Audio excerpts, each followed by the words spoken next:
Hey guys, welcome back to our channel. তো guys দেখো, আমি রেডি হয়ে গেছি। তো আমার প্রজেক্টও করছিলাম, রেডি হয়ে যাবো। তো প্রজেক্ট হয়ে গেছে, হয়ে যাওয়ার পর আমরা চাউমিন খেলাম।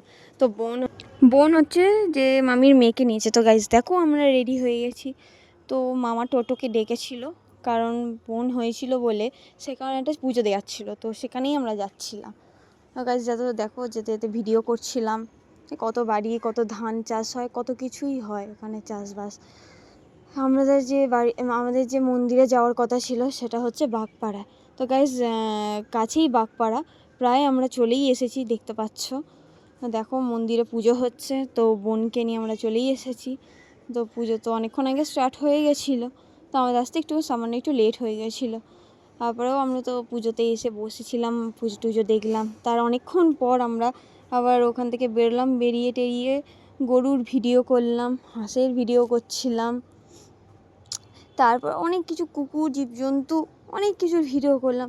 একটা কুকুর ভিডিওই করেছিলাম, যেটা তোমার জুম করে আমি দেখাচ্ছিলাম, তুমি ব্লগে দেখতে পাবে গাইস। তো গাইস তোমরা নিশ্চয়ই শুনেছো যে গ্রামে কি বলবো তোমাদের, বাতাসা ছোড়া হয়। ঠিক আছে, এক একটা গ্রাম, বেশিরভাগ গ্রামেই আর কি। তো গাইস দেখো, প্রায় যে কোনো অনুষ্ঠানেই, বিশেষ করে ঠাকুর অনুষ্ঠান কি যাই অনুষ্ঠান হোক, মোটামুটি বাতাসা ছোড়া হয়। তো বাতাসা ছোড়াছুড়ি হচ্ছিল, অনেকে সবাই হুড়মুড়ি করে নিতে যাচ্ছিল, এটা এখানকার আনন্দ। তারপরে কুকুরগুলোকে ডাকছিলাম, কুকুরগুলো এলো। তারপর ছাগলটার সাথে আমার বোন খেলছিল, কুকুরগুলোর সাথেও আমরা খেলছিলাম। তারপরে হাঁসগুলো পেছন পেছন দৌড়চ্ছিলাম, সেখানে হাঁসগুলো চলে গেছিলো।